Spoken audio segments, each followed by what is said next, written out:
Hello class, welcome to my channel. I hope you all are doing well. तो हम यहाँ पर तैयारी करते हैं, जैसा कि आपको पता ही है, UGC net paper 2 commerce 08 code के लिए, जिसमें हम UGC नेट के लिए कॉमर्स में नेट JRF सेट की तैयारी करते हैं। हम यूनिट 7 कर रहे हैं, जिसका नाम है बैंकिंग एंड फाइनेंशियल इंस्टीट्यूशन। आज हमारी क्लास 5 है।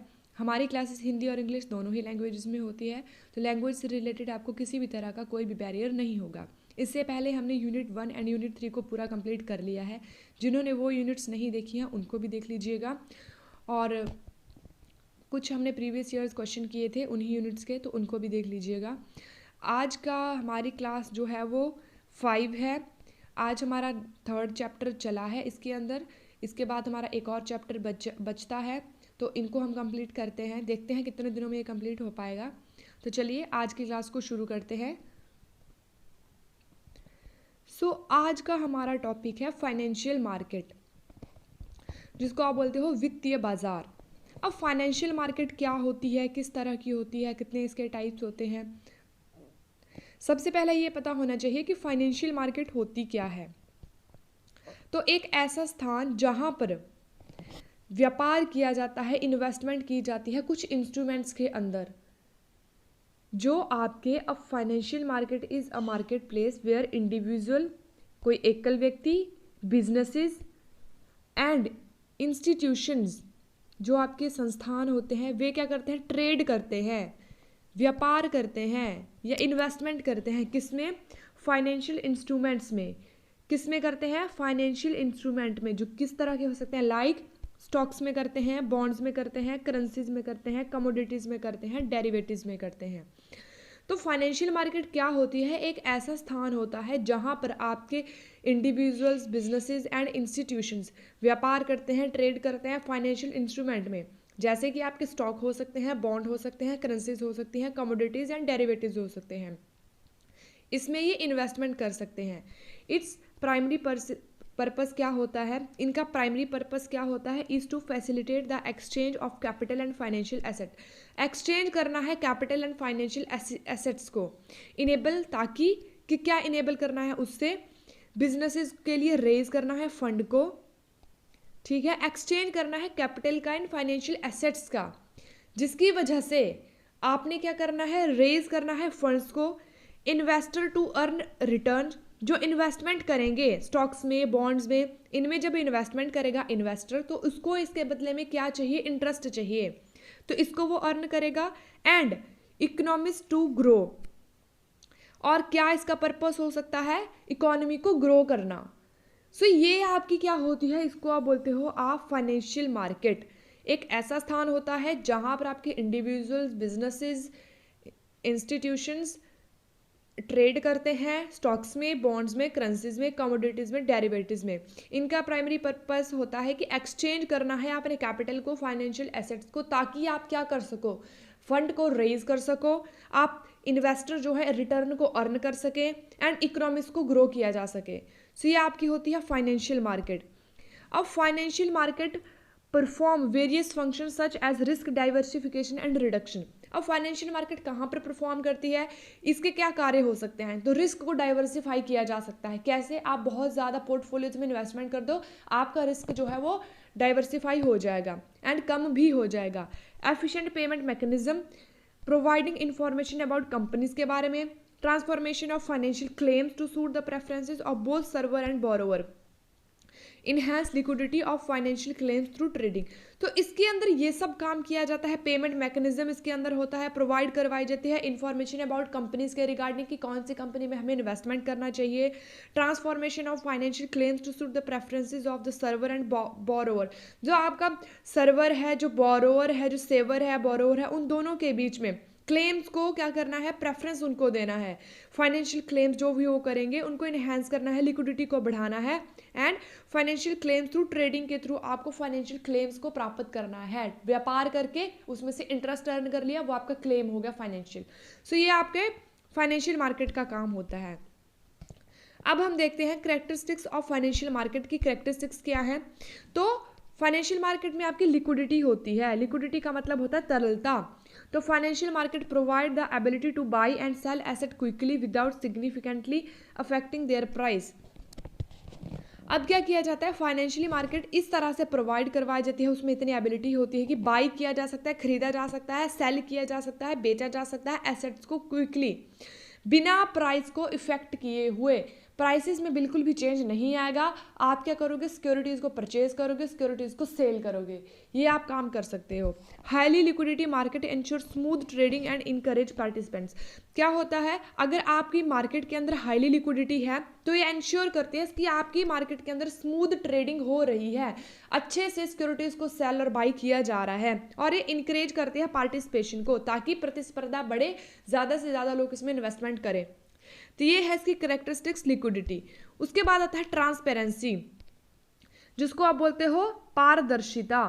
तो जो आपकी कैपिटल, जो आपकी मार्केट होती है ना, फाइनेंशियल मार्केट होती है, उसमें ट्रांसपेरेंसी भी होती है, और उसमें ट्रांसपेरेंसी होनी भी चाहिए, ताकि पार्टिसिपेंट्स को एक्चुअल इन्फॉर्मेशन का पता चलता रहे और वो उसके रिगार्डिंग डिसीजन मेकिंग कर सकें। Accurate and timely information about prices, trading volumes and other market data is available to participants के लिए अवेलेबल होता है। उनको प्राइस इन पता रहेगा, उनको ट्रेडिंग वॉल्यूम्स पता रहेगी, मार्केट का डेटा जो है वो उनके लिए अवेलेबल रहेगा। किसके लिए, पार्टिसिपेंट्स के लिए, जो कौन से हैं आपके इन्वेस्टर्स हैं। एंश्योर करते हैं fair and inform decision making, ताकि वो क्या कर सके, फेयर ले सके, अच्छा निर्णय ले सके एंड डिसीजन मेकिंग कर सके according to market, according to investment के थ्रू। तो ट्रांसपेरेंसी होनी चाहिए। Wide range of instruments. अब आपके इंस्ट्रूमेंट्स कौन से होते हैं, स्टॉक, बॉन्ड, करेंसीज, ये आपके इंस्ट्रूमेंट्स होते हैं, इनकी वाइड रेंज होती है इंस्ट्रूमेंट्स की। Financial market offer a variety of assets to trade. अब फाइनेंशियल मार्केट क्या करती है, ऑफर करती है एसेट्स के लिए, ट्रेड करने के लिए वैरायटी बहुत सारी, किसी में भी आप ट्रेड कर सकते हो, इन्वेस्टमेंट कर सकते हो, आपके पास बहुत सारी सिक्योरिटीज़ होती हैं जिनमें आप इन्वेस्टमेंट कर सकते हो। तो वाइड रेंज ये आपको प्रोवाइड करवाती है, such as stock, bond, currencies, derivatives and commodities. ठीक है, तो इस तरह के, ताकि इन्वेस्टर की नीड के, डिफरेंट इन्वेस्टर नीड को फुलफिल किया जा सके, बहुत सारे आपके पास इंस्ट्रूमेंट होते हैं जिसमें आप इन्वेस्टमेंट कर सकते हो। Price discovery. The market determines the price of financial instruments based on supply and demand dynamics. अब प्राइस कहाँ से डिस्कवर किया जाएगा, प्राइस कैसे होगा, जैसे आपकी सिक्योरिटीज़ की सप्लाई होगी, जैसे आपकी सिक्योरिटीज़ की डिमांड होगी, जहाँ पर वो आपस में मिलेंगी वहाँ पर इनका प्राइस आप डिटरमाइन कर सकते हो। जो ये हेल्प करती है आपकी participation understand the true value of asset. उनको पता रहेगा कितनी सिक्योरिटीज़ को खरीदा जा रहा है, कितनी सिक्योरिटीज़ को बेचा जा रहा है, कहाँ पर इसका प्राइस डिटरमाइन होगा, तो ये इन्वेस्टर को पता रहेगा। उसके बाद आता है इंटरकनेक्टिविटी। इंटरकनेक्टिविटी में आपका आता है कि फाइनेंशियल मार्केट क्या होती है, ग्लोबली इंटरकनेक्टेड होती है। आप कहीं पर भी, किसी भी स्थान पर रहे हो, कहीं से भी आप कहीं पर भी इन्वेस्टमेंट कर सकते हो। तो इंटरकनेक्टिविटी होती है, financial markets are interconnected globally allowing investor to access market in different regions and diversify their portfolios. आप किसी भी रीजन में बैठकर कहीं पर से भी अपने पोर्टफोलियोज में इन्वेस्टमेंट कर सकते हो, बहुत सारी डाइवर्सिफाई कंपनीज में आप इन्वेस्टमेंट कर सकते हो। तो इसको आप बोलते हो इंटरकनेक्टिविटी की, ग्लोबली इंटरकनेक्टेड आपकी ये मार्केट होती है। उसके बाद आता है एक्सेसिबिलिटी। अब इसमें क्या आता है, financial markets provide opportunities for a broad range participant. मतलब इसमें एक्सेस हर जगह पर, हर किसी इन्वेस्टर को इसमें एक्सेस मिल जाता है, जहां पर भी आपको इसका एक्सेस चाहिए वहां पर मिल जाएगा। आप कहीं से भी कहीं पर भी इन्वेस्टमेंट कर सकते हो, वही जो पीछे बताया गया। From retail investor to large institution, जो छोटे छोटे इन्वेस्टर होते हैं उससे लेकर बड़े बड़े जो लार्ज इंस्टीट्यूशंस होते हैं वो बाई एंड सेल कर सकते हैं एसेट्स को कहीं से भी। तो एक्सेस इसका हर स्थान पर अपॉर्चुनिटी इसकी प्रोवाइड होती है, ब्रॉड रेंज में पार्टिसिपेंट इसमें पार्टिसिपेशन कर सकते हैं। Risk management. अब नेक्स्ट पॉइंट आपके पास आता है risk management. Marketers offer tool such as derivatives. Derivatives आपका क्या होता है, फ्यूचर मार्केट होती है, ऑप्शन मार्केट होती है, फॉरवर्ड मार्केट को आप डेरिवेटिव्स बोल सकते हो। कि जब आप इन्वेस्टमेंट डेरिवेटिव्स में करोगे, अलग अलग इन्वेस्टमेंट करोगे, अलग अलग कंपनी में, अलग अलग पोर्टफोलियोज में जब आप इन्वेस्टमेंट करोगे, तब आप अपने रिस्क को कम कर सकते हो ना। To hedge against various risk like price fluctuations और करेंसी डिवैल्यूएशन। अब क्या होगा इसकी वजह से, जैसे जैसे आपने अपनी ज़्यादा पोर्टफोलियोज में इन्वेस्टमेंट किया, आपका प्राइस जो है कहीं ना कहीं से तो रिकवर हो जाएगा, है ना। तो इसकी वजह से आपका रिस्क को भी मैनेजमेंट किया जा सकता है इजीली। तो ये थी आपके पास characteristics of financial market. Next आपके पास आता है क्लासिफिकेशन ऑफ फाइनेंशियल मार्केट। क्या आता है? क्लासिफिकेशन। अब क्लासिफिकेशन में क्या बोला गया है कि financial market can be classified based on different criteria such as the type of instruments, instrument के बेसिस के ऊपर, जैसे यहाँ पर है इंस्ट्रूमेंट के बेसिस के ऊपर कर सकते हो, मैच्योरिटी ऑफ एसेट्स के ऊपर, ऑफ देयर स्ट्रक्चर के ऊपर आप इसको क्लासीफाई कर सकते हो। तो अब देख लेते हैं based on type of instruments traded. अब कौन कौन से इंस्ट्रूमेंट होते हैं जिसमें आप ट्रेड कर सकते हो, तो इंस्ट्रूमेंट के बेसिस के ऊपर देख सकते हैं। तो सबसे पहले आता है आपके पास कैपिटल मार्केट। कैपिटल मार्केट आपके पास एक ऐसी मार्केट होती है जो लॉन्ग टर्म के लिए, जिसमें फाइनेंशियल इंस्ट्रूमेंट आपके होते हैं। कैसे होते हैं? लॉन्ग टर्म के फाइनेंशियल इंस्ट्रूमेंट, जिससे ये डील करती है जो 1 साल से ज़्यादा के लिए जिनकी मैच्योरिटी डेट होती है, वो होते हैं आपके कैपिटल मार्केट। उसके बाद आपके पास आती है स्टॉक मार्केट। स्टॉक मार्केट क्या होता है? इस शेयर्स को आप स्टॉक मार्केट बोलते हो, जहां पर इक्विटी शेयर्स में इन्वेस्टमेंट की जाती है, इससे डील किया जाता है। कंपनीज कहाँ पर ट्रेड करती हैं? इक्विटी शेयर्स के अंदर, उसको आप बोलते हो स्टॉक मार्केट। बॉन्ड मार्केट क्या होती है? Where debt instruments like government और कॉर्पोरेट बॉन्ड्स आर ट्रेडेड, जहां पर डेट इंस्ट्रूमेंट्स में इन्वेस्टमेंट की जाती है, जो आपके गवर्नमेंट और कॉर्पोरेट बॉन्ड्स होते हैं, उनमें जब व्यापार किया जाएगा, उनमें जब इन्वेस्टमेंट की जाएगी, उसको बोला जाता है बॉन्ड मार्केट। उसके बाद आपके पास आता है मनी मार्केट। मनी मार्केट क्या होती है? आपकी डील करती है शॉर्ट टर्म के फाइनेंशियल इंस्ट्रूमेंट के, जिनकी मैच्योरिटी डेट जो होती है लेस देन 1 ईयर होती है। वहीं पर आपके कैपिटल मार्केट कैसी होती है? लॉन्ग टर्म के लिए करती है। मनी मार्केट शॉर्ट टर्म के लिए करती है, such as treasury bill, commercial paper and certificates of deposit. So ये इसके अंदर आता है। मनी मार्केट में ट्रेजरी बिल आते हैं जो शॉर्ट टर्म के लिए होते हैं, कमर्शियल पेपर शॉर्ट टर्म के लिए, सीओडी आपके आ गए, तो ये भी आपके शॉर्ट टर्म के लिए होते हैं, तो इसको आप बोलते हो मनी मार्केट। डेरिवेटिव्स मार्केट क्या होती है? Focus on trading contract like futures के लिए, ऑप्शंस के लिए, स्वैप्स के लिए, whose value depends on underlying asset के ऊपर, जिसकी वैल्यू डिपेंड करती है, इसको आप बोलते हो डेरिवेटिव्स मार्केट। नेक्स्ट आपके पास आता है फॉरेक्स मार्केट, जिसको आप फॉरेन एक्सचेंज मार्केट भी बोलते हो या फॉरेक्स मार्केट भी बोलते हो, जो आपके विभिन्न करेंसीज के बीच में ट्रेड करती हैं। अलग अलग कंट्रीज की अलग अलग करेंसीज के बीच में जो व्यापार किया जाएगा, ट्रेड किया जाएगा, उसको आप बोलते हो फॉरेक्स मार्केट या फॉरेन एक्सचेंज मार्केट। उसके बाद आपके पास आता है based on market structure. Market structure के बेसिस के ऊपर हमारी 2 तरह की फाइनेंशियल मार्केट होती है, प्राइमरी मार्केट होती है एंड सेकेंडरी मार्केट होती है। प्राइमरी मार्केट आपकी वो मार्केट होती है जब आपकी सिक्योरिटी को फर्स्ट टाइम जो है इन्वेस्टमेंट किया जा रहा है। कब किया जा रहा है? वो फर्स्ट टाइम सिक्योरिटीज आपकी इशू हो रही है, जिसको आप बोलते हो इनिशियल पब्लिक ऑफरिंग, इसका आप एग्जाम्पल ले सकते हो। दूसरी आपके पास आती है सेकेंडरी मार्केट, जब इन्वेस्टर ने पहले से ही इन्वेस्टमेंट की हुई है एक सिक्योरिटी के अंदर, उसी में जब वो दोबारा से इन्वेस्टमेंट करेगा, सेकेंडरी मतलब दूसरी बार करेगा जब एक ही सिक्योरिटीज के अंदर, उसको आप बोलते हो सिक्योरिटी मार्केट, जैसे स्टॉक एक्सचेंजेस में किया जाता है। तो ये था आपका बेस्ड ऑन मार्केट स्ट्रक्चर। इसके बाद आता है based on nature of transactions. अब ट्रांजैक्शन के बेसिस के ऊपर देख सकते हैं ट्रांजैक्शन किस तरह से की जाती है, इसके बेसिस के ऊपर किस तरह से क्लासिफाई किया गया है। तो इसमें किया गया है spot market and forward market या फ्यूचर मार्केट, जिसको आप बोलते हो डेरिवेटिव्स मार्केट भी आप जिसको बोलते हो। स्पॉट मार्केट वो होती है कि इमीडिएटली ट्रांजैक्शन की जाएगी एंड सेटल किया जाएगा immediately with in a short time frame. जैसे कैश मार्केट आपकी होती है, जब बोला गया तभी आपको, जैसे कहीं पर आपने उधार लिया है किसी से, तो ये स्पॉट होती है जब उसने इमीडिएटली मंगवाया, आपको उसी टाइम पे उसका उधार चुकता करना पड़ेगा, तो इसको आप बोलते हो spot market. Immediately with in a short period frame के अंदर जब आपको ट्रांजैक्शन को सेटल करना पड़ेगा। उसी के साथ आपके पास आती है forward and future market. Transactions are agreed upon today but settle at a future. Transaction आपकी अभी हो जाएगी लेकिन सेटल कब होगी? फ्यूचर में होगी, बाद में होगी, फॉरवर्ड कर दी जाएगी फ्यूचर के लिए, सेटल होने के लिए।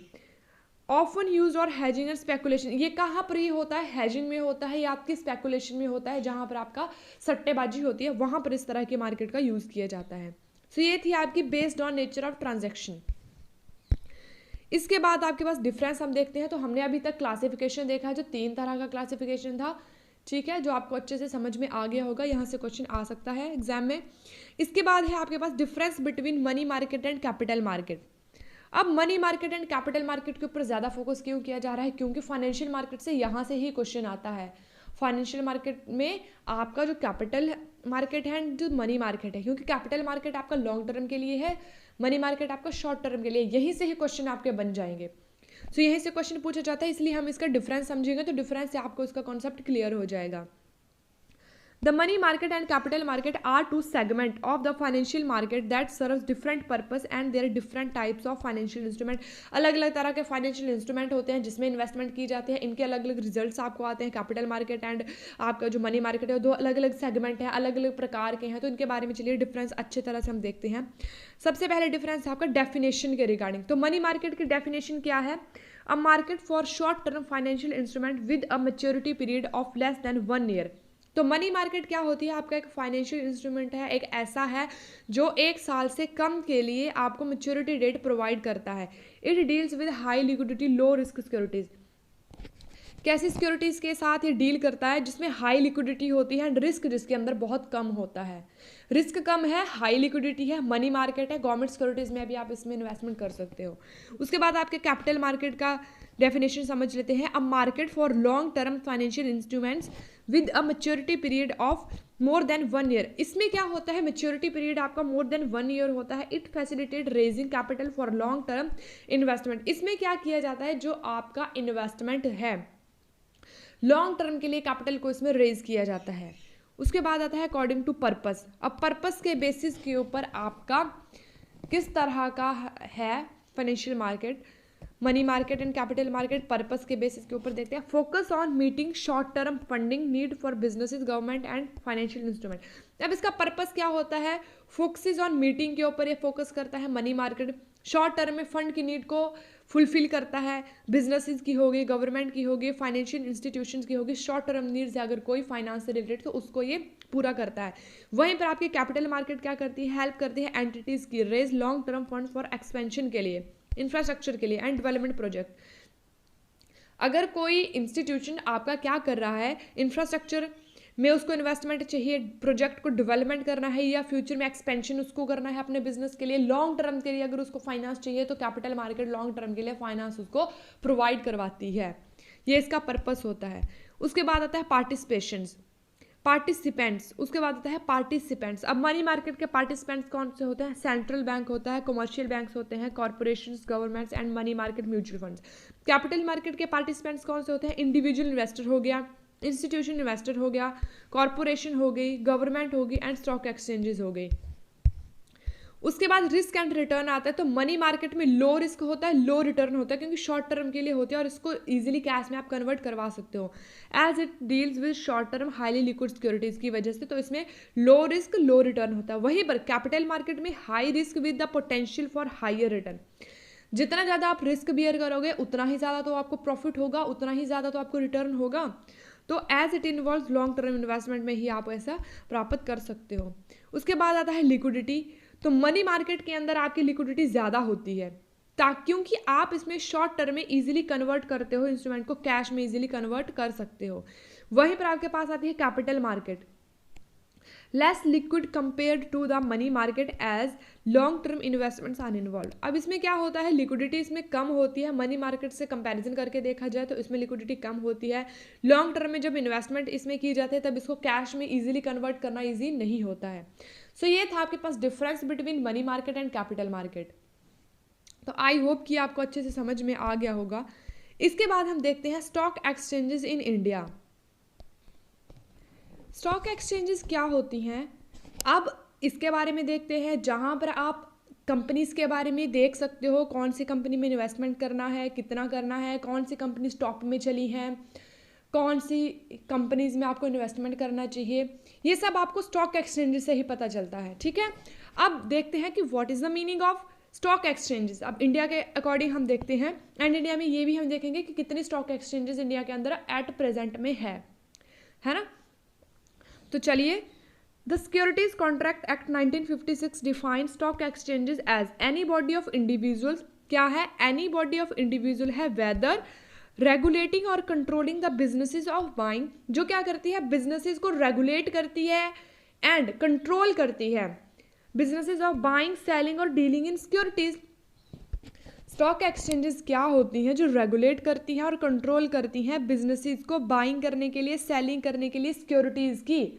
जो भी बिजनेसेस होते हैं, हम सिक्योरिटीज़ को बाई करते हैं, सिक्योरिटीज़ को सेल करते हैं, उनको रेगुलेट करती है एंड कंट्रोल करती है, किस तरह से वो बिजनेसेस रेगुलेट किए जाएंगे, रूल्स क्या होंगे उसके लिए, किस तरह से उनको कंट्रोल किया जाएगा, उससे रिगार्डिंग ये क्या करती है, अपने लिए रूल्स बनाती हैं, ये इन कंपनीज के लिए रूल्स को प्रिपेयर करती हैं। सो ये होती है आपकी stock exchanges. Stock exchange could be a regional stock exchange whose area और operation is specific at the time. अब आपका जो स्टॉक एक्सचेंज है वो आपकी रीजनल स्टॉक एक्सचेंज भी हो सकती है कि जिसका एक एरिया होगा वो स्पेसिफिक एरिया होगा at the time of its recognisation of national exchanges भी आपकी हो सकती है which are permitted to have national trading since the commencement. तो ठीक है, आपका किस तरह का हो सकता है, रीजनल भी हो सकता है, आपका नेशनल भी हो सकता है। इसके बारे में हम आगे देखेंगे कि types of stock exchanges in India, कितने तरह की इंडिया के अंदर स्टॉक एक्सचेंजेस हैं। तो सबसे पहले आपके पास आता है BSE, जिसको आप बोलते हो बॉम्बे स्टॉक एक्सचेंज। ये इंडिया की सबसे, एशिया की ना बल्कि इंडिया की बल्कि एशिया रीजन की सबसे पुरानी स्टॉक एक्सचेंज है। कौन सी? Bombay stock exchange. तो यहाँ से आपको क्वेश्चन आएगा, ये आपको ध्यान रखिए। इस्टेब्लिश इन 1875 में। बॉम्बे स्टॉक एक्सचेंज को कब इस्टेब्लिश किया है? 1875 के अंदर। BSE is Asia oldest stock exchange and has played a pivotal role. Pivotal होता है आपका सेंट्रल रोल, ये प्ले करती है in the development of Indian capital market. क्या करती है? आपकी जो बॉम्बे स्टॉक एक्सचेंज है वो इंडिया की कैपिटल मार्केट को डेवलप करने के लिए सेंट्रल रोल जो है वो प्ले करती है। It is best known for its benchmark index. किसके लिए ये जानी जाती है? बेंचमार्क इंडेक्स है जिसका नाम है सेंसेक्स। सेंसेक्स के लिए ये जानी जाती है विच ट्रैक्स, क्या करती है ये, 30 of the largest and most actively traded stock on the exchange. मतलब जो 30 आपकी लार्जेस्ट कंपनीज है, 30 आपकी लार्जेस्ट स्टॉक कंपनीज है, किसमें इन्वेस्टमेंट किया गया उसके बारे में ये सेंसेक्स के थ्रू आपको बताती है कि कौन से स्टॉक में आपको इन्वेस्टमेंट करना है, एक्टिवली ट्रेडेड किस में हो रही है, कौन ज़्यादा कंपनी प्रॉफिट अर्न कर रही है। तो टॉप मोस्ट जो 30 कंपनीज है उसके बारे में ये बताती है। रोल क्या है इसका? BSE offers a platform for trading in equities, derivatives, currencies and debt instrument के लिए ये प्लेटफॉर्म प्रोवाइड करवाती है व्यापार करने के लिए, सिक्योरिटीज को एक्सचेंज करने के लिए। किसके लिए? इक्विटीज के लिए स्टॉक मार्केट आ गया, डेरिवेटिव्स के लिए फॉरवर्ड मार्केट आ गई, करेंसीज के लिए फॉरेक्स आ गया, एंड डेट इंस्ट्रूमेंट्स के लिए ये जो है आपका इन्वेस्टमेंट करने के लिए आपको प्लेटफॉर्म प्रोवाइड करवाती है। तो ये थी आपके पास BSE, जो सबसे ओल्डेस्ट, एशिया की सबसे ओल्डेस्ट आपकी क्या है, स्टॉक एक्सचेंज है। उसके बाद आपके पास आता है national stock exchange, NSE। National stock exchange क्या है? लॉन्च कब हुई है? 1992 में। 1992 में। और आपका कौन किसको रेगुलेट किया गया है? सेबी को भी रेगुलेट किया गया है 1992 में। NSE introduce electronic trading to India which greatly enhanced market transparency and efficiency को ये बताती है, इनहेंस करती है मार्केट ट्रांसपेरेंसी को एंड एफिशिएंसी को, दक्षता को ये बढ़ाती है। Its flagship index the Nifty 50। इसका इंडेक्स क्या है? निफ्टी 50। क्या है? द निफ्टी 50। उसका क्या था? द सेंसेक्स। इसका है द निफ्टी 50, जो रिप्रेजेंट करता है 50 of the largest Indian companies and is widely used in barometer of Indian stock market के अंदर। आपकी जो इंडियन स्टॉक मार्केट है उसके अंदर टॉप 50 मोस्ट लार्जेस्ट कंपनीज के बारे में ये बताता है, उनके बैरोमीटर के बारे में बताता है, उनकी स्टॉक के बारे में बताता है, लोगों को कि इसमें आप इन्वेस्ट कर सकते हो। ठीक है, तो जो आपकी NSE होता है वो आपकी टॉप 50 कंपनीज के बारे में बताता है। BSE जो है वो आपकी इंडिया के अंदर टॉप 30 कंपनीज को बताता है। ठीक है, तो ये भी आपको ध्यान रखना है। उसके बाद क्या है? NSE has become the largest exchange in India by volume and is known for its cutting edge technology and robust trading system. किसके लिए जाना जाते हैं? एज टेक्नोलॉजी के लिए जानी जाती है एंड ट्रेडिंग सिस्टम के लिए जानी जाती है। और क्या है? इंडिया की सबसे लार्जेस्ट, सबसे बड़ी, अकॉर्डिंग टू वॉल्यूम के हिसाब से जब देखा जाए इसको, तो ये सबसे बड़ी स्टॉक एक्सचेंज है आपकी। कौन सी? NSE। और सबसे पुरानी देखा जाए एशिया की तो कौन सी है? BSE। उसके बाद आता है metropolitan stock exchange of India. Metropolitan क्या होती है आपकी? MSEI। मेट्रोपॉलिटन क्या है? Metropolitan Stock exchange of India, जिसको आप बोलते हो कि ये आपकी मेट्रो सिटीज़ के अंदर है। जो आपकी मेट्रो सिटीज़ हैं, बड़ी बड़ी सिटीज़ हैं, 4 सिटीज़ हैं, उनके अंदर ये है। Formerly known as MCX stock exchange. MSCI is a relatively newer exchange that has covered out और niche in the Indian market. Niche market अब आपकी क्या होती है? फोकस्ड मार्केट होती है, जिसमें आप एक ही सर्टेन चीज़ के ऊपर फोकस करते हो, वो उसको आप बोलते हैं निश मार्केट। उसके ऊपर क्या करती है? ये कवर करती है, उसके ऊपर ये फोकस करती है। एंड न्यूअर एक्सचेंज है, इंडिया के अंदर नई नई ही आई है मेट्रोपॉलिटन स्टॉक एक्सचेंज इंडिया। इसका रोल क्या है? It offer trading in equities, debt and derivatives and provide an alternative platform to major exchanges. तो जो ये ट्रेड करती है किसमें? इक्विटीज़ में, स्टॉक्स में, डेट्स में एंड डेरिवेटिव्स में, फॉरवर्ड मार्केट्स में, और मेजर एक्सचेंजेस को के लिए प्लेटफॉर्म जो है ये प्रोवाइड करवाती है। उसके बाद आता है regional stock exchanges. Regional stock exchanges हो गए सर्टेन एरियाज़ के लिए, आपके लिए स्टॉक एक्सचेंजेस बनाई गई हैं। Historically India has several regional stock exchanges such as Calcutta stock exchange, Madras stock exchange and others that played important role in their respective local market के अंदर जो ये बहुत बड़ा रोल जो है निभाती हैं। उसके बाद आता है करंट स्टेटस, इसका देख लेते हैं। Over the time many of these regional exchanges has been significant declining. क्या हुआ? धीरे धीरे जो रीजनल एक्सचेंजेस है धीरे धीरे डिक्लाइन होगी। कुछ, सभी नहीं, कुछ regional stock exchanges trading volume are have been shut down to stricter regulatory norms and the consolidation of trading activities or longer larger more क्या किया गया? इनको जो larger trading exchanges थी, जो बड़ी बड़ी आपके स्टॉक एक्सचेंजेस थी जैसे NSE, BSE, इनमें कंसोलिडेट कर दिया गया, इनमें ही मिला दिया गया, और कुछ आपकी रीजनल स्टॉक एक्सचेंजेस थी वो आपकी डिक्लाइन हो गई। सो ये आपके पास था रीजनल स्टॉक एक्सचेंज। उसके बाद मेजरली इंपॉर्टेंट आपके पास आता है सेबी, जिसको आप बोलते हो security and exchange board of India. तो ये क्या करती है? आपके जितने भी स्टॉक एक्सचेंजेस होते हैं उनको ये रेगुलेट करती है, रूल्स बनाती है, उनके गवर्नमेंट की सिक्योरिटीज़ को भी ये सेबी ही देखती है। तो ये मोस्ट इंपॉर्टेंट है, इसको आपको ध्यान से देखना पड़ेगा। The Securities and Exchange Board of India (SEBI) is the primary regulatory authority for the securities market in India. तो मार्केट इंडिया सिक्योरिटी मार्केट को जो इंडिया के अंदर रेगुलेट करती है, कंट्रोल करती है, अथॉरिटीज़ उनके लिए बनाती है, वो कौन सी है आपकी? वो है SEBI. Established initially in 1988 and granted statutory powers in 1992। बनी कब थी ये? 1988 में, लेकिन इसको जो स्टैट्यूटरी पावर थी वो कब मिली थी? 1992 में। SEBI mandate is to protect investor interest. इसको मेजरली क्यों बनाया गया है? ताकि ये इन्वेस्टर्स के इंटरेस्ट को प्रोटेक्ट कर सके, रेगुलेट कर सके सिक्योरिटी मार्केट को, एंड प्रमोट कर सके ऑर्डरली डेवलपमेंट को। तो इसके लिए बनाई गई है। उसके बाद व्हाट इज सेबी? सेबी है क्या? तो रेगुलेटरी अथॉरिटी है, जो हमने देखा, जो सिक्योरिटीज़ को रेगुलेट करती है, उसके लिए रूल्स बनाती है। SEBI overseas and regulate the securities market in India ensuring that they function in a fair, transparent and efficient manners के अंदर। उसके बाद स्टैट्यूटरी पावर इसके पास हैं कुछ कि ये इमीडिएट एक्शंस ले सकती हैं, इन्वेस्टर के इंटरेस्ट को ये सेफ करके रखती हैं। With the authority granted by SEBI act 1992, SEBI has the power to regulate market intermediaries को भी ये रेगुलेट करती है, इन्फोर्स करती है कंप्लाइंसेस को, and take action against malpractice. अगर कुछ ऐसी घटनाएं होती हैं, ऐसी प्रैक्टिसेस होती हैं जो उसके इन्वेस्टर के लिए सही नहीं है, तो उसके अगेंस्ट एक्शन को ले सकती हैं। उसके बाद आता है की roles of SEBI in developing stock exchange capital markets के अंदर। तो आपकी जो सेबी है वो आपकी developing stock and capital markets के अंदर की रोल किस तरह से निभाती है? क्या है कि जो आपकी सेबी है वो स्टॉक को डेवलपमेंट करने के लिए एंड कैपिटल मार्केट को डेवलपमेंट करने के लिए किस तरह से रोल निभाती है, उसके बारे में देख लेते हैं। तो सबसे पहले इन्वेस्टर को प्रोटेक्शन दिलाती है। आपकी सेबी क्या करती है? इन्वेस्टर को प्रोटेक्ट करती है, जो हमने पहले पढ़ा। तो सेफ गार्डिंग इंटरेस्ट, जो आपके इन्वेस्टर्स होते हैं उनके इंटरेस्ट को ये सेव करती है। SEBI formulate rules and guidelines to protect investor from fraudulent practices, mis selling and market manipulation. तो इसके रिगार्डिंग ये आपके इन्वेस्टर को सही तरह से उसकी प्रोटेक्शन उसको प्रोवाइड करती है। उसके तरह से किस तरह की मिस सेलिंग नहीं होनी चाहिए, मार्केट मैनिपुलेशन उसके साथ नहीं होना चाहिए, फ्रॉड उसके साथ नहीं होना चाहिए। तो सेफ गार्ड करती है इंटरेस्ट को, किसके? इन्वेस्टर के। उसके बाद ग्रीवेंस रिड्रेसल, विवादों का निपटारा भी ये करती है। जो आपके ग्रीवेंस होते हैं, विवाद होते हैं इन्वेस्टर से रिलेटेड, उनका निपटारा करती है। Establish mechanism for investor to report grievance and seek redress, thus building investor confidence. ताकि इसको ये ग्रीवेंस होती है उसको जल्दी से देखती है, उसको निपटारा करती है, ताकि जो आपके इन्वेस्टर हैं उनके कॉन्फिडेंस को बिल्ड किया जा सके। उसके बाद आता है मार्केट रेगुलेशन एंड सुपरविजन। अब सेबी क्या करती है, मार्केट को रेगुलेट करती है एंड उसको सुपरविजन भी करती है। तो रूल मेकिंग अथॉरिटी है।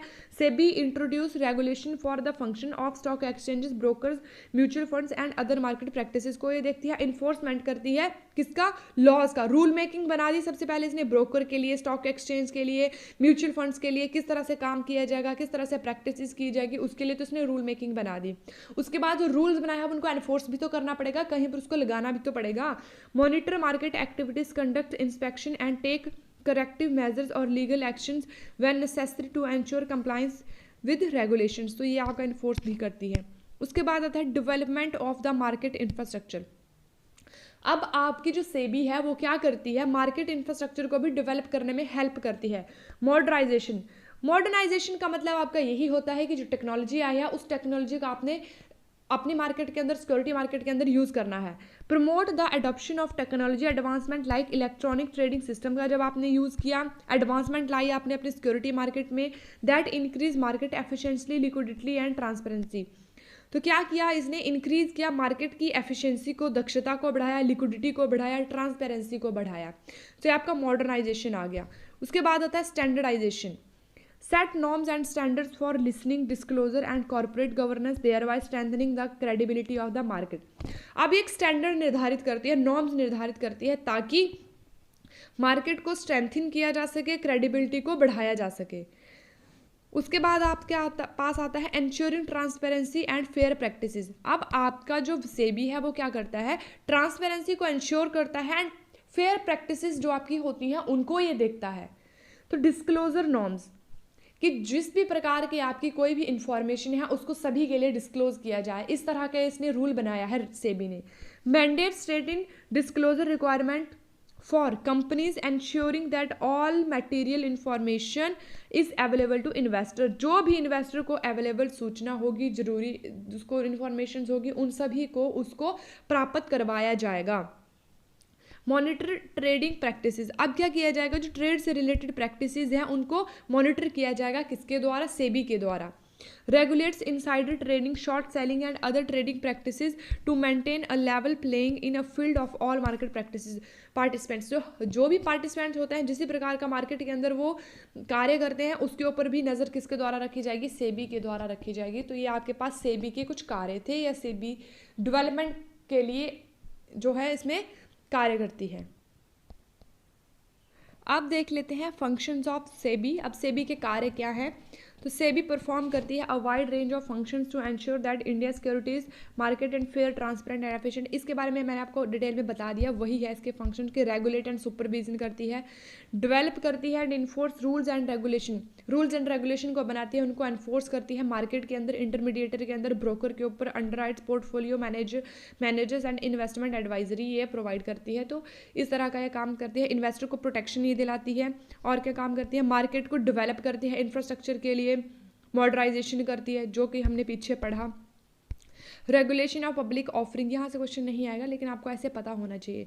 रेगुलेशन ऑफ पब्लिक ऑफरिंग जो आपके होते हैं उसमें भी ये हेल्प करती है, रेगुलेट करती है पब्लिक ऑफरिंग को। जो आईपीओ आपका होता है, revives and approve public issue and listening processes to ensure that companies are here are disclosure and disclosure बनाए रखे, ट्रांसपेरेंसी वो बनाए रखे, इन्वेस्टर के साथ किसी भी तरह का कोई भी फ्रॉड या मिस सेलिंग नहीं होनी चाहिए, इसके ऊपर ये ध्यान रखती है। सर्वाइलेंस एंड इन्फोर्समेंट, अब ये देखती है, कंटिन्यूसली मॉनिटर करती है मार्केट को actively to detect and prevent irregulation like insider trading. Insider trading होती है आंतरिक व्यापार जिसको आप बोलते हैं, वो नहीं होना चाहिए insider trading. Market manipulation and other mall practice अगर कुछ होती है उसको ये सर्वाइलेंस करती है, उसको ये देखती है यदि कुछ ऐसी चीज़ें हो रही हैं तो उसके अगेंस्ट ये रूल्स एंड रेगुलेशन बने हैं, उसके अगेंस्ट जो है वो एक्शन ले सकती है। इसके बाद आपके पास आता है पावर्स ऑफ सेबी को क्या पावर्स दी गई हैं। SEBI is endowed with extensive powers under the SEBI act 1992 के अंदर इसको कुछ पावर्स दी गई हैं। Enable it to regulate and supervision and security market efficiently. So क्या दी गई है, रूल मेकिंग अथॉरिटी है ये जो आपकी सेबी है, रूल मेकिंग अथॉरिटी है, रूल्स बनाती है ये, ठीक है। ये तो हमने पढ़ा ही है कि रूल मेकिंग है, रूल्स बनाएगी। SEBI can formulate, modify and enforce rules and regulation to govern market practices and other operation to intermediator like brokers, mutual fund and portfolio managers के लिए रूल्स नेक्स्ट आपके पास आता है इन्वेस्टिगेटरी एंड इंस्पेक्शन पावर। अब जैसे कि आपको पता ही है आरबीआई क्या सेबी के पास क्या है, कैसी पावर है, इन्वेस्टिगेशन कर सकती है एंड इंस्पेक्शन भी कर सकती है। तो it has authority to conduct investigation, inspect record and examine the books of market participants and intermediator to detect any malpractice. अगर कुछ हो रही है, वायलेशन कुछ हो रहा है, तो उसके रिगार्डिंग वो इन्वेस्टमेंट भी कर सकती है, इंस्पेक्शन भी कर सकती है। ठीक है। एनफोर्समेंट एंड पेनल्टी पावर, तो इसके पास क्या है, एनफोर्समेंट करने की, रूल्स एंड रेगुलेशन को एनफोर्स भी कर सकते हैं, एंड पेनल्टी की पावर भी है, ये पेनल्टी भी लगा सकती है। SEBI can take enforcement action including, ठीक है, तो ये तो पता ही है आपको क्या है। इन इंटरवेंशन इन मार्केट एक्टिविटीज़, जो मार्केट एक्टिविटीज़ है उसके बीच में हस्तक्षेप भी कर सकती है। इससे रिगार्डिंग अगर किसी तरह की कोई इंटरवेंशन करने की ज़रूरत है तो ये हस्तक्षेप करती है, मार्केट प्रैक्टिसेस जो होती हैं। उसके बाद approval and oversight of public offering, the क्या करती है, the regulator revives and approves public issues and listening and ensuring the companies comply can requisition disclosure and transparency. आपका जो इन्वेस्टमेंट है, कंपनीज हैं, उसके बीच में सिक्योरिटीज़ हैं, उसके बीच में ट्रांसपेरेंसी रहनी चाहिए, डिस्क्लोजर होना चाहिए हर प्रकार के नॉर्म्स का, before they can raise capital in the primary market. जब वो प्राइमरी मार्केट के अंदर कैपिटल को रेज करेंगे उससे पहले कंपनी की ट्रांसपेरेंसी एंड डिस्क्लोजर उसका अच्छे से होना चाहिए। ठीक है। उसके बाद आपके पास आता है गवर्नमेंट सिक्योरिटीज़। अब चलिए इसके बारे में देख लेते हैं क्या होती हैं। It is also called gilt edge securities market. क्या बोलते हैं, gilt edge security market. It is a market where government securities are traded. अब गवर्नमेंट सिक्योरिटी मार्केट है तो नाम से पता चलता है कि इसमें गवर्नमेंट की सिक्योरिटीज़ को ट्रेड किया जाता है। In India there are many kinds of government securities for short term and long term. अब गवर्नमेंट सिक्योरिटी शॉर्ट टर्म के लिए भी हो सकती है, लॉन्ग टर्म के लिए भी हो सकता है। इनमें लो रिस्क होता है एंड लो रिटर्न इनके अंदर होता है। In the securities there in the return granted, इनके अंदर जो रिटर्न होता है वो गारंटेड होता है, वो मिलेगा ही मिलेगा। और जो इनके बीच में इंटरेस्ट दिया जाता है वो एक फिक्स्ड इंटरेस्ट होता है। There is no scope for speculation and manipulation of markets as the value of their securities remain stable. These securities are always demanded by banks and other financial institute. जो government की securities होती है उसकी demand किसके द्वारा की जाती है, बैंक्स के द्वारा, फाइनेंशियल इंस्टीट्यूशन के द्वारा इनकी डिमांड कंटिन्यूसली की जाती है। The government securities do not suffer from risk और डेफ्यूल्ट एंड हाईली लिक्विड से ये जो है वो सफ़र नहीं करता है, क्योंकि इसमें रिस्क जो होता है वो ज़्यादा नहीं होता है। रिस्क इसमें सर्टेन होता है, बल्कि नामात्र के खातिर इसमें रिस्क होता है। उसी के साथ इसमें जो इंटरेस्ट मिलता है वो फिक्स मिलता है। The open market operation of the RBI are also conducted in such securities. These securities are issued by central bank, state government, semi, किसके द्वारा की जाती है ये सिक्योरिटी इशू, सेंट्रल बैंक के, स्टेट गवर्नमेंट के, सेमी गवर्नमेंट अथॉरिटीज़ है, autonomous institute such as metropolitan activities जो मेट्रो सिटीज़ के अंदर होती है, स्टेट इलेक्ट्रिसिटी बोर्ड के द्वारा इस तरह के स्टॉक्स को, इस तरह के सिक्योरिटीज़ को इशू किया जाता है। पब्लिक सेक्टर कॉर्पोरेशन है, other governmental agency such as SFC है, स्टेट फाइनेंशियल कॉर्पोरेशन है, नबार्ड है आपके पास, सिड्स है आपके पास, स्मॉल इंडस्ट्रियल डेवलपमेंट कॉर्पोरेशन है, हाउसिंग बोर्ड एक्सेट्रा। ये जो है इस तरह की सिक्योरिटीज़ को इशू करती है। उसके बाद आपके पास आता है characteristics of government security market की करेक्टरिस्टिक्स क्या होती है। It is risk free market and returns are guaranteed. तो रिस्क फ्री होती है, इसमें किसी तरह का कोई भी रिस्क आपको नहीं होता है, जो आपको इंटरेस्ट मिलता है वो गारंटेड होता है, वो मिलता ही है। These securities are most liquid instrument. तो ये मोस्ट लिक्विड इंस्ट्रूमेंट होते हैं, इसको आप इजीली कैश में कन्वर्ट कर सकते हो, तो मोस्ट लिक्विड होती हैं। उसके बाद आता है government securities are held by RBI which uses them as an important instrument of monetary control में भी ये हेल्प करती हैं। जो आपकी गवर्नमेंट सिक्योरिटीज होती है, आरबीआई की जो मॉनेटरी पॉलिसी है, मॉनेटरी को कंट्रोल करने में भी ये हेल्प करती है। These securities bear a fixed rate of interest which is generally lower than interest rate of another securities. क्या होती है, जो ये सिक्योरिटीज के ऊपर जो आपको इंटरेस्ट मिलता है वो लोअर रेट के ऊपर मिलता है, जो अदर देन गवर्नमेंट सिक्योरिटी के अतिरिक्त किसी और सिक्योरिटी के अंदर स्टॉक, बॉन्ड, इक्विटी में जब आप इन्वेस्टमेंट करते हो उससे जो आपको इंटरेस्ट रेट मिलता है उससे कम मात्रा में इंटरेस्ट रेट जो है इसको मिलता है। इसके बाद क्या आता है, these securities have a fixed maturity period. In securities के बाद फिक्स मैच्योरिटी पीरियड होता है, ठीक है। तो एक सर्टेन टाइम के बाद ये मैच्योर हो जाती है, 1 साल या 2 साल उसके बीच में ये मैच्योर हो जाती हैं, तो इसको आप बोलते हो मैच्योरिटी पीरियड इनका फिक्स होता है। तो ये कुछ इसकी कैरेक्टरिस्टिक्स थी। उसके बाद आता है गवर्नमेंट सिक्योरिटी मार्केट इंस्ट्रूमेंट। अब गवर्नमेंट सिक्योरिटी मार्केट के इंस्ट्रूमेंट कौन से होते हैं, ट्रेजरी बिल होता है जो गवर्नमेंट के द्वारा इशू किया जाता है। अब किस नेचर किस तरह का है, शॉर्ट टर्म इंस्ट्रूमेंट है, typically with maturities of 91 days की हो सकती है, 182 डेज की होती है, 364 डेज से कम की इसके ट्रेजरी बिल की मेच्योरिटी डेट होती है, तो इसको आप बोलते हो ट्रेजरी बिल। अब फीचर क्या है, इशूड एट डिस्काउंट के ऊपर इसको इशू किया जाता है and redeemed at face value upon maturity. जब मेच्योरिटी की जाती है तब जो है इसको फेस वैल्यू के ऊपर क्या किया जाएगा, रिडीम किया जाएगा, प्राप्त किया जाएगा। They do not carry any periodic interest, और इसमें ना ही कोई कूपन दिया जाएगा, ना ही कोई पीरियोडिक एक सर्टेन टाइम के बाद जो इंटरेस्ट मिलता है वो नहीं होता है। लेकिन इसमें क्या किया जाता है, जैसे आपके शेयर को मान लीजिए 10 रुपए के ऊपर इशू करना था, ठीक है, लेकिन उसको 8 रुपए के ऊपर इशू किया गया। 10 रुपए उसकी फेस वैल्यू है और 8 रुपए उसकी जो है वो डिस्काउंटेड वैल्यू है। 8 रुपए के ऊपर इशू किया गया लेकिन 10 रुपए फेस वैल्यू थी, आपने दिए 8 रुपए, लेकिन जब आपको वापस हुए तब आपको 10 रुपये वापस हुए, मतलब 2 रुपये का इंटरेस्ट आपको यहाँ पे मिल गया। तो आपका जो प्रॉफिट है इसमें से वो कितना का है, 2 रुपये का आपका इसमें प्रॉफिट हो जाएगा। इस तरह से इसमें ट्रेजरी बिल में आपका प्रॉफिट होता है, जो आपको गारंटेड होता है वो मिलेगा ही।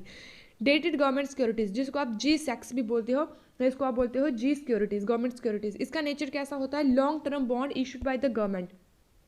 अब गवर्नमेंट सिक्योरिटीज़ है तो इसमें लॉन्ग टर्म के बॉन्ड होते हैं जो इशू किए जाएंगे गवर्नमेंट के द्वारा with maturities ranging from 5 years to several decades. कितने साल के लिए, 5 साल से लेकर 10 साल तक के लिए इसकी मेच्योरिटी डेट होती है। अब इसके फीचर्स देख लेते हैं। These bonds offer a fixed और फ्लोटिंग कूपन रेट। अब ये क्या करते हैं, fix and floating coupon rate भी आपको प्रोवाइड करते हैं, अलग अलग तरह का इंटरेस्ट रेट इसमें आप चार्ज कर सकते हो। And the principal is repaid at maturity. They serves as benchmarks of the interest rate market and are actively traded in the secondary market की भी इसको और traded कर सकते हो। State development loans, अब SDLs क्या होते हैं, आपके स्टेट डेवलपमेंट लोन्स होते हैं। इसका नेचर क्या होता है, bonds issued by state governments to raise funds और डेवलपमेंट प्रोजेक्ट। अब बॉन्ड इशू किए जाएंगे स्टेट गवर्नमेंट के द्वारा ताकि फंड्स को रेज किया जा सके, डेवलपमेंट किया जा सके, प्रोजेक्ट्स के लिए दिए जाएंगे। तो स्टेट गवर्नमेंट के द्वारा जो लोन प्रोवाइड करवाए जाएंगे प्रोजेक्ट्स को डेवलपमेंट करने के लिए, उसको आप बोलते हो स्टेट डेवलपमेंट लोन्स। उसके बाद इसका फीचर्स देख लेते हैं। सिमिलर इन स्ट्रक्चर और central government bonds, STL typically offer fixed coupon and varying maturities. तो क्या करते हैं, ये फिक्स्ड कूपन ये देते हैं आपको एंड इनकी मेच्योरिटीज़ भी फिक्स वेरी कर सकती है, हो सकता है 1 साल 1.5 साल इस तरह की ये हो सकती है। They play a significant role in financial state level expenditure के ऊपर। अब इन्फ्लेशन इंडेक्स्ड बॉन्ड आपके पास आता है, वेयर एप्लीकेबल, कहाँ पर एप्लीकेबल, फ्लोटेशन होता है। इन्फ्लेशन है तो फ्लोट वो करेगा, इन्फ्लेशन है बढ़ेगा कम होगा, इस तरह से। नेचर क्या है इसका, bond design to protect investor from inflation risk. अगर जो इन्वेस्टर है आपका, कीमतें बढ़ रही हैं, उसकी वजह से इन्वेस्टर को जो नुकसान हुआ है उस नुकसान को कम करने के लिए इस तरह के बॉन्ड जो हैं वो बनाए जाते हैं, इस तरह के बॉन्ड जो है वो इशू किए जाते हैं। इनका फीचर क्या होता है, the principal and interest payment are adjust in line with inflation. जो आपका प्रिंसिपल अमाउंट होता है या जो आपका इंटरेस्ट पेमेंट जो आपको करनी होती है उसको कहाँ पर एडजस्ट किया जाएगा, इन्फ्लेशन के साथ। एंश्योर किया जाएगा that the real value of investment is maintained although less common in some markets there. तो ये इस तरह का यहाँ से क्वेश्चन आपको नहीं आएगा। तो जीरो कूपन बॉन्ड से क्वेश्चन आपको आ सकता है। तो zero coupon bond in some cases में गवर्नमेंट क्या करती है, जीरो कूपन बॉन्ड को इशू करती है। Bonds that do not offer periodic interest payment, इसमें कुछ एक पीरियड होता है, उस पीरियड के लिए कोई भी इंटरेस्ट चार्ज नहीं किया जाता है, वो भी उसी के तरह होते हैं ट्रेजरी बिल के जैसे, जैसे कि इसको डिस्काउंट के ऊपर जारी किया जाएगा, इशू किया जाएगा, लेकिन एट पार के ऊपर इसको मैच्योरिटी के टाइम इसकी पेमेंट की जाएगी। Issued at discount and redeemed at par value upon maturity to return the investor का वो रिटर्न होता है और इसके अतिरिक्त और उसको किसी भी तरह का कोई इंटरेस्ट नहीं दिया जाएगा। उसके बाद आपके पास आता है development of government securities market. इसको हम कल की क्लास में पढ़ते हैं, आज की क्लास में बस इतना ही, ठीक है। तो आई होप आपको सेशन अच्छा लगा होगा। अगर अच्छा लगा होगा तो लाइक कीजिएगा, सब्सक्राइब कीजिएगा। Thank you.